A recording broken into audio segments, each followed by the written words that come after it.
So I've pretty much had my fill of the wanton destruction of the foxes this year. So the next morning, after planting those broad beans, I thought I'd take a little look down the plot early morning. And the frustrating part is I've had foxes tear up all the fleece and damage a load of the plants.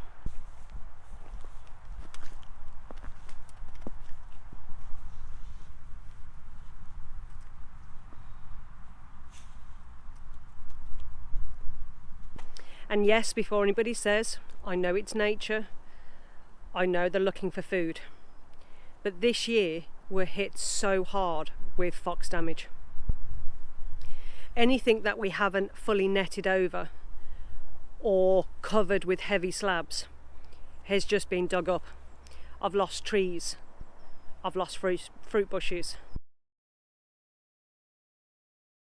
I've lost seedlings because they've got into the polytunnel and destroyed all my seedlings in there.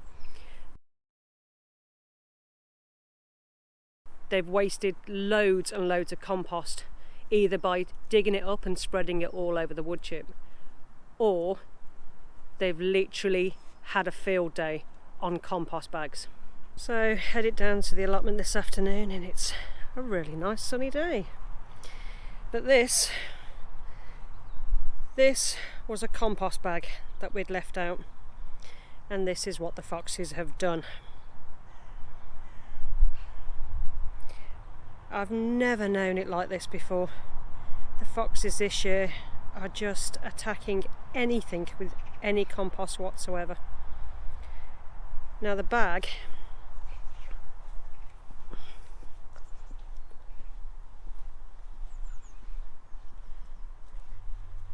was shredded, literally tore open. Now I don't want to do any hurt at all to any foxes. They've got just as much right, but I have got a right to try and keep them off my plot. Now I've said before, my plot where I am is very unkept. There's only a handful of us on this plot that actually maintain our allotments, and there's a lot of overgrown, very, very thick, up to 10 foot high of bramble and bushes and shrubs and all sorts, where obviously the foxes are living and making their den. Now, even though I wish people would maintain some of these plots a bit better, it's kind of out of my authority.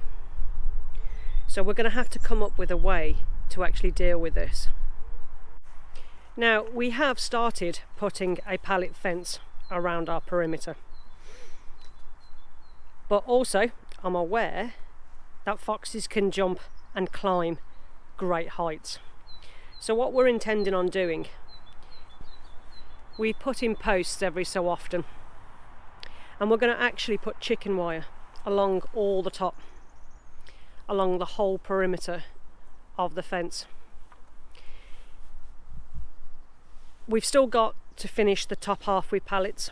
I think we need another 6 or 8, I think it was, to do. And we're hoping that this is actually going to deter them somewhat. Whether it does is a different story. Now, I know a determined fox is a hard thing to deal with. Foxes are clever, and unfortunately the neighbour put this feather board fencing up on his plot next door.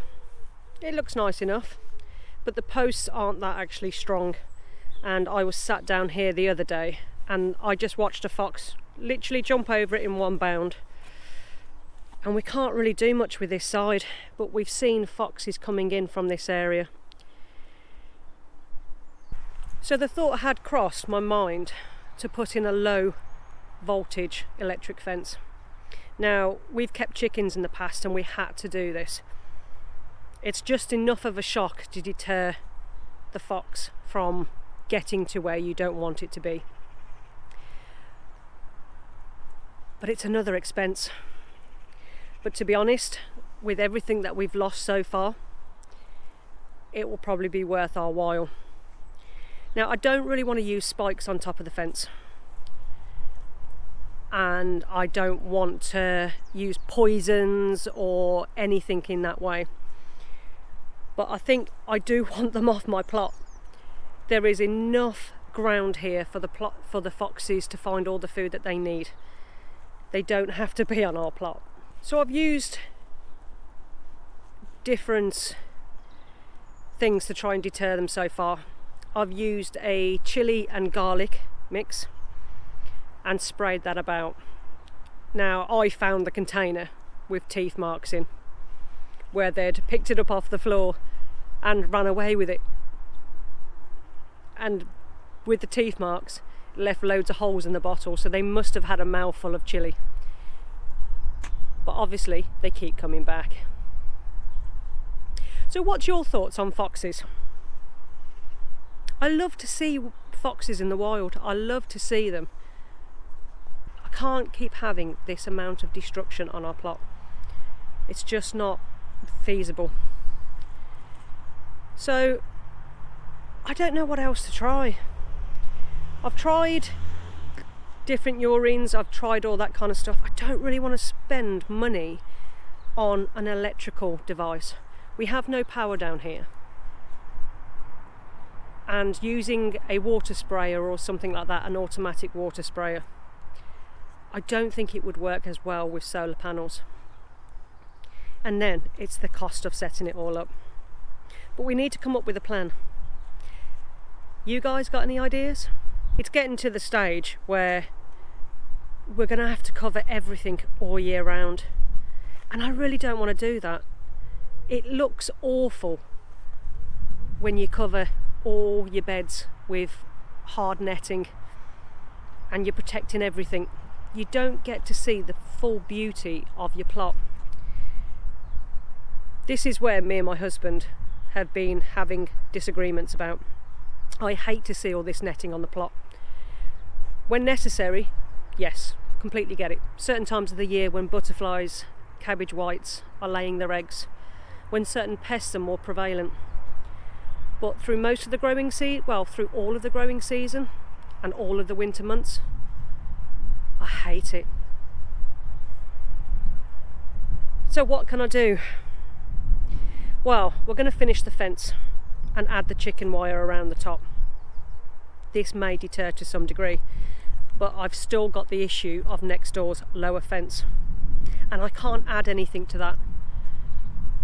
The posts are very weak and the fence is all bowing in places anyway, and I think anything that we do to it is just going to damage it. So I need ideas, but because this cannot carry on like this. I need to find a solution to this issue. Now, the chicken wire inside the large pots in my mini orchard and the blueberries is actually working, which is great.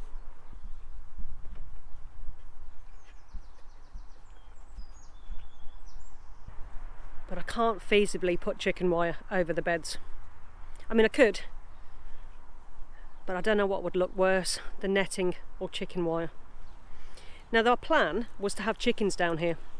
We've kept chickens on and off for years, and I love having chickens. They are great. But feasibly down here, I'd be very surprised if they lasted more than 48 hours. If we do chickens, I'm literally going to put chicken wire underneath the whole of the base of the chicken run and only let them out to free roam when we're actually down here. Obviously, at the moment in the UK, avian flu is still an issue, so in general they have to be indoors anyway. They can't be allowed out with wild birds. But I feel really disheartened that I can't actually have any chickens down here. I miss having chickens. I used to keep aracunas and reds and all manner of different chickens, and picking all those different eggs up with all the multi-different colours. It was great. I loved having fresh eggs. But it looks like that's just going to be a pipe dream for now, which is a shame really, because I'm trying to become a bit more self-sufficient. and the foxes are really causing issues for me. So I need help, guys. What can I do? Leave your suggestions in the bottom. But please, no talk of killing foxes. I don't want to kill any foxes. I don't want to have to remove comments about hurting foxes in that way. I want deterrence, not death notices.